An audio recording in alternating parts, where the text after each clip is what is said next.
Ladies and gentlemen, welcome to the IronRoad Way. And we have an incredible treat for everybody today. We have the one and only, the world-renowned Jungle Jack Hanna here with us today. Jungle Jack, thanks for being here. Oh, it's good to be here. I don't know about worldwide or not, but... Jack, is there any place in the world that you haven't been? You've been to every continent, right? Yeah, everywhere. Yep. You've been all over?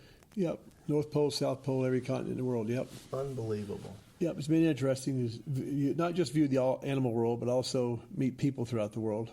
I can't even imagine. Unless you help people, you can't help animals. So that's what I've learned over the years. You know, I've heard you say that a bunch, Jack. And one of the reasons, I mean, obviously you became so famous around the world because of your TV appearances and the personality that you've got. But I know that one of the convictions you've had is you felt like you really could help the animal world by educating people through television, right? Yep, that's exactly right. Obviously the people world is very important to the animal world. Mm-hmm. And that's where people want to know what's happening. I think a lot of it's due to overpopulation of the world. Mm-hmm. The animals have to have a place to live, and so do people. So a lot of places they've worked it out, and there's some places that haven't been worked out. So, but yeah, I think we all realize now the animal world is very important to not just all of us as we are, but also to your children as well. Mm. And because we ended up, I mean, when you say overpopulation, I mean, basically we end up taking habitat over from the animals, right? Yeah. It's no doubt about it's happened as the world has gotten bigger and bigger. So, I mean, not the world, but the number of people in the world. Mm-hmm. And people keep asking questions about why is this with this animal? Why is this for this person? Why is this happening here and there? Mm-hmm. It's okay. We have 3 kids and we have grandkids, and so I'm not saying the overpopulation. People ask me all the time, where's the problem with the animal world? Mm-hmm. Where's the problem with this and that? Mm-hmm. It's very simple. It's a word called overpopulation. Mm-hmm. We have grandkids, so I'm not trying to knock people who have kids or anything else. Sure. I'm just saying that the world was built so big, and the animals were here, and of course man came on Earth, and you can only take so much when it comes to the world. So overpopulation is one problem the animals have in the world today. Mm-hmm. So Jack, the education the zoos back then, there weren't many people even going to them, were there? No, not really. No, because zoos back then, when I first started in 1963 or so at the Knoxville, Tennessee Zoo. Wow. Maybe a little earlier than that. I was very young, and went with a veterinarian to go visit the clean cages at a veterinarian place. You started at the bottom of the... Yeah. And the veterinarian took me to the Knoxville, Tennessee Zoo, and I saw the zoo, and came back home on our farm in Tennessee, and just told my dad, I'm going to be a zookeeper, Dad. So, you knew it right then? Oh, yeah. And how old were you? Yeah. 15, 14, I don't know. Wow. And I said, I'm going to be a zookeeper. And sure enough, in high school... What did your dad say? Now, his name was Haas. Oh, yeah. And he was a big football player at Vanderbilt, right? Yeah, and basketball. Yeah, but he just said, Jack, remember these words before he passed away. He said, yep.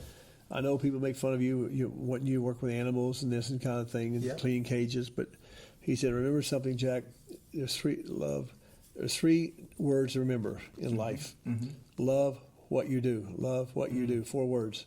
Love what you do. It can be your business, it can be your family, whatever. Those are 4 important words, and that's what you better learn how to do. Wow. So a lot of people that will listen to this podcast, Jack, they're going to be people like in business, right? And they're trying to figure out what they want to do.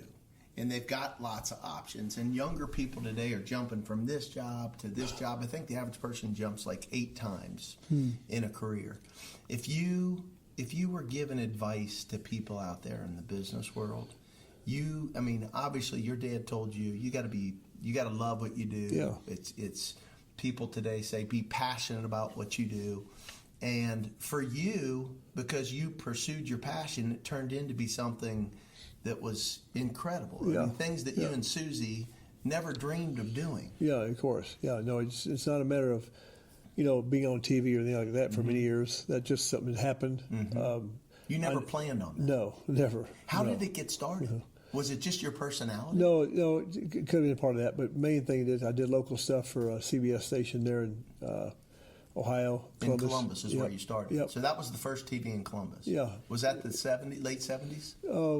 it could be 1978 or something. Well, I went to 78 there, so I'd say 1982 or something like that. Okay, so early 80s. Yeah, just did, some people asked me to do some animal stuff, so I just did it. Had fun doing it. And then a lot of it never was paid a dime, so it wasn't just money involved. It was a matter of You were marketing. what you love to do, that's all. Yeah, you were marketing basically, because when you got to Columbus Zoo, there's nothing.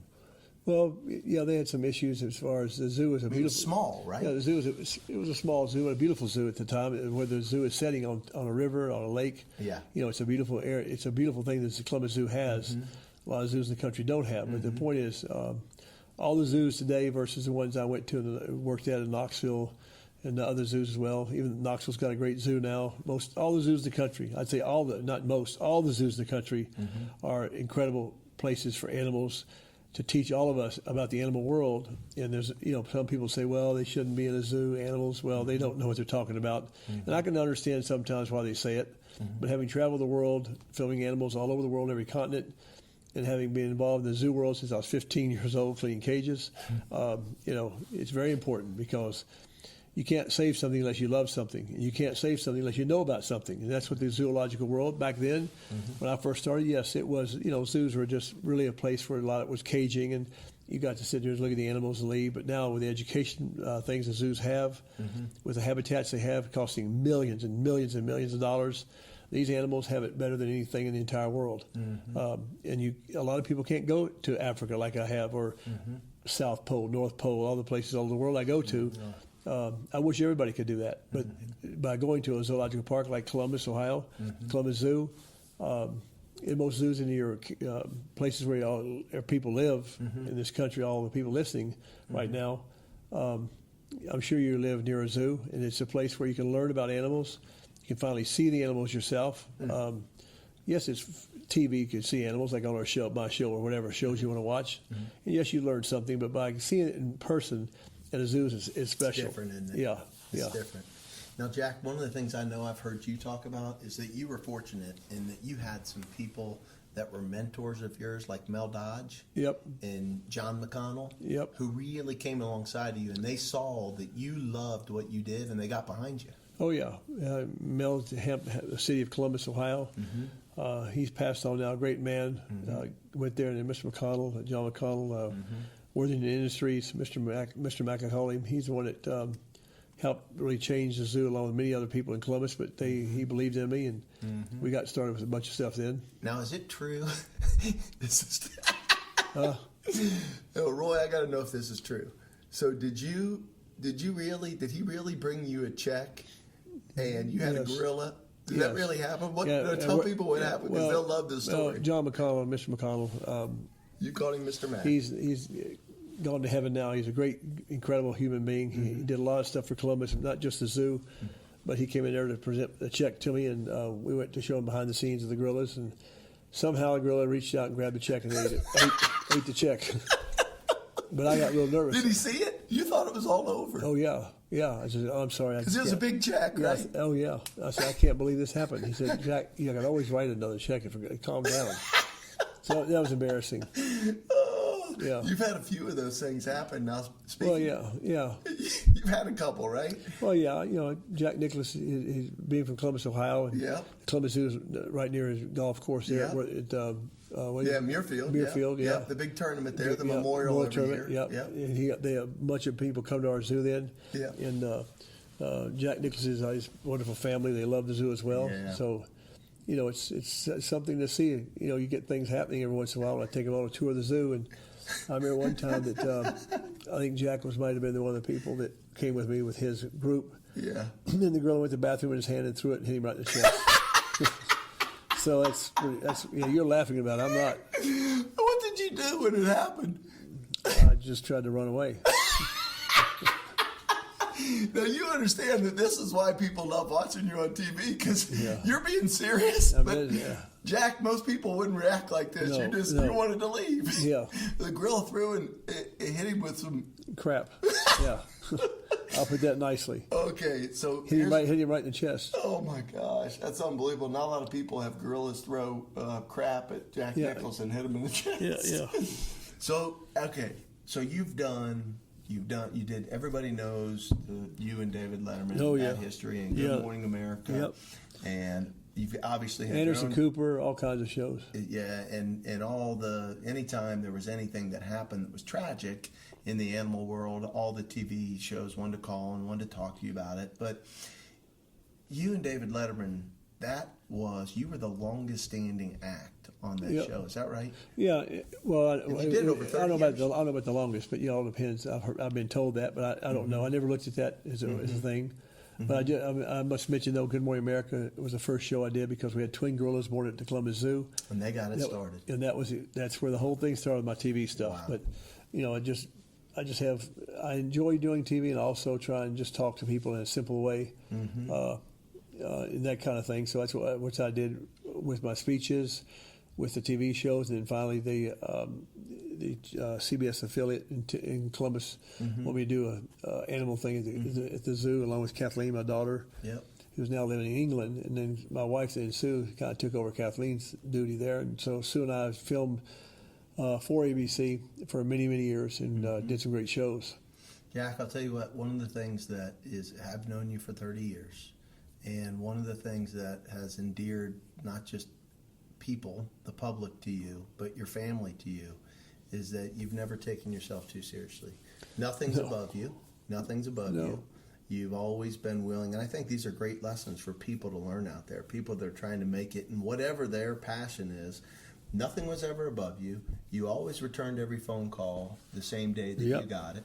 You were passionate about what you did, and you always used to tell me, you say, Billy, hard work and enthusiasm overcome a lot. That's right. And you kind of lived your life that way. Yeah, I sure did. Yeah, you can work hard if you love what you do. Yeah, that's the whole key there. It really doesn't become work, does it? Exactly. Yeah, and to see the children, come in with their families and get those big smiley faces, or one of the hardest things for me to do is I don't talk about this much, are when it's not just a dream of a child, but and then of course the children that we know that might not make it. Let's put it that way. Yep. And they want to see. It's the hardest thing when Kate, my assistant, and Aaron in my office there can say, Jack, you've got several people that want to see you this month, where their child has leukemia. Some have brain tumors. I could go on and on for you, and that is one of the hardest things for me to do. There's no doubt about it. When you go in there and with the parents, and the child comes in and looks at you and hugs you, and I get to show them some animals, that kind of thing. It's a powerful thing as far as what I'm doing. Not powerful to benefit me. I'm saying it's powerful because it's powerful, so powerful to see a child like this. It's hurting in a way. Because you can't go in there being hurt. You got to go in there being happy, explaining to them about the animal world. Why they want to know why I did that. So that's one of the toughest things I do. But I must say I do look forward to it to help kids. Because what a gift! I mean, you've got these kids that have terminal illnesses, and their make-a-wish is they want to be able to go to the Columbus Zoo and see Jack Hanna. And so, having been through that with Julie.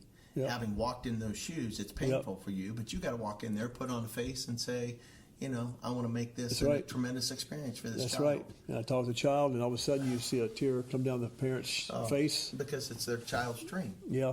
It's hard. What an amazing gift. That's unbelievable. And you see also some people say, when they come in with brain tumors, they know that a lot of the kids will make it, but there are those that don't. And so when you I've read those letters. Yeah, when you talk to somebody, the parents, I do know what they feel like. Some people say, I know what you feel like. You've done it. I mean, sorry, maybe not really know they feel like it, but I'm just saying, I know what it feels like. You walked in the shoes. Yeah, Julie, to this day, even as a result of St. Jude saving her life and the Nationwide Children's Hospital in Columbus saving her life.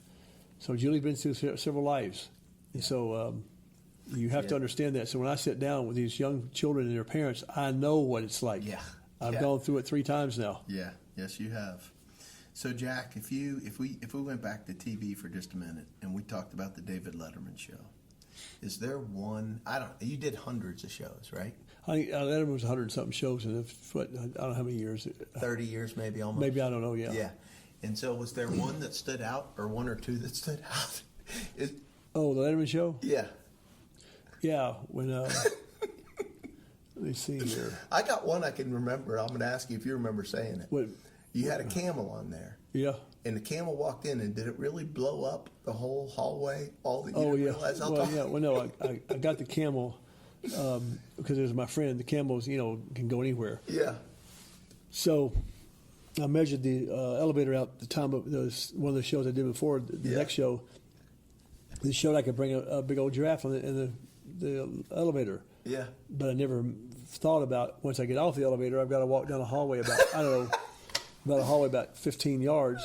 And it blew the hallway up. Well, I never thought about it until I came off the elevator and the animal's hump went through the ceiling on the CBS or wherever station it was. Yeah, the New York affiliate. Yeah, and I go down through there, and the hump, because I'm leading the animal, and it's just tearing out those little things, the lights that those just the drop-down ceiling. The drop-down ceilings, and the hump just started taking them all out, and I couldn't stop the camel because I brought and take him in there. And of course, then Letterman, he's a great guy. He really is. Yeah. I had so much fun over the years working with him. And we never, by the way, talked to each other before the show. We never planned anything. Mm-hmm. It was just all for real. You just that went show. with it. And everybody asked me about the show. They really liked watching it because it was real. It was real. And he and I just were who we were. And there was something about that chemistry that just it was. You're right. That chemistry. What I mean? Yeah, it was. It just worked. Yeah, he could say something to me, and I'd just go right back at him. Kind of. It was just like that show, Jack. I remember the camel being out there, and I remember you reaching up on grabbing one of the humps, and you looked at him and you said, "Dave, feel it. Feels just like a bosom." Yeah, that's right. It's just the first thing that came to your mind, and he looked at you like, "What is wrong with you?" Yeah, that was crazy, didn't he? Yeah, that was crazy. No, that was fun though. Oh. No, we did a lot of things. Yep, we did a lot of things. What's amazing is how long you've been able to keep the public's interest. There's something about you and your personality that no matter where you go, because I have had the fortune of being able to go with you a lot of places, people know you all over the world. And I truly believe, and for people that are going to listen to this and think, okay, how does it apply to their life? If I were given my 2 cents on being able to, having watched you from the outside, it's being real, it's being humble, it's putting other people in front of yourself, and you're passionate about what you do, and people are just attracted to that. Yeah, just one of those things. But people they ask me about the TV. How did I study? I didn't study for anything in TV. Mm-hmm. And they say, well, how did you learn how to be funny and all that stuff with Letterman? Because you are who you are. Mm-hmm. Now, that's all I can tell you. You were just real. You were reality TV before reality TV got That's a good popular. point. That's probably a good point. Yeah. And I'm going to bring something else that most people don't know. Yeah. Because you were reality TV before reality TV took off. Yeah. But is it true that when Survivor was first coming out, they came to you and asked you to be the host of that? Is that right? Well, yeah. It was from my understanding, it was called something else. So wait a minute. It was Survivor, wasn't it? Yeah, I think it was. Yeah, I can't remember it. They called about something like that. But it was just starting. Yeah, reality TV was just starting. Yeah, right, something like that. And I just knew I couldn't do it because I can't do everything else I'm supposed to do. You had to say no to it. Yeah. But it's funny that the whole Survivor, all of those kind of TV shows, have taken off in the last 15, 20 years. But you and David Letterman really just... Oh, yeah. You were reality TV before reality TV You're was right. even a thing. Because he was who he was, I was who I am. Yep. And that's how that whole thing worked great. And you don't, when you do the Letterman show, he just is a very bright guy, number one. And it just, you don't sit there and plan everything, it just happens. Mm-hmm. We never even really told him what animals we're bringing until we got there. Is that right? Oh, yeah. Was he as afraid of animals as it seemed like? Sometimes, yeah. Sometimes. Especially when I had the cobra there and got loose. Had it been, what do you call that? It wasn't defanged. It just stopped. The venom was venomous, yeah. But, it was really fun to do that. Matter of fact, I'm trying to think of what all, there's some, we even took that beaver on there that some guy rescued down Mississippi, my buddy. It was one of the biggest in the United States ever found. So I brought the thing on there. So wait a minute. This guy rescues a beaver and you bring it on Letterman? Oh, yeah. It was funny, though. It was just funny. Oh, my gosh, that thing. And beavers, when you feed them, they poop in their water, and then they slap it with their tail. Of course, that's what happened at Letterman. And then, slapped it all over the place. And then I also taught him how to milk a goat. That was even funny. But he. Oh, I remember that episode. I raised goats, and so I wanted to take one on there to show him how to milk. Yeah. So I said, "Come here. I'll show him how you."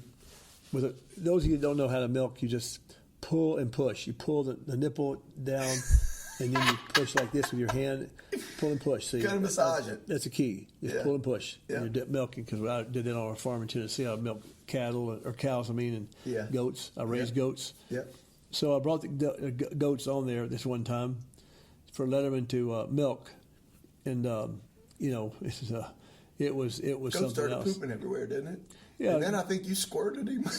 Well, I didn't mean to. Yeah, that's one thing. You're right. The teat at him and it squirted all over. I was milking the thing, and I was turning around to I was trying to show him how to do it, and I just you pull the teat down, pull and push, like you pull then push, and you push it in like this, and that's where the milk comes out.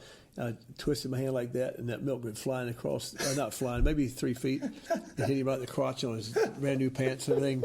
So that milk went everywhere. He didn't think that was funny. Oh my gosh! I remember his facial expression. Oh yeah, he didn't look like he was happy. Yeah, he didn't like it. I said, I did not mean to do this.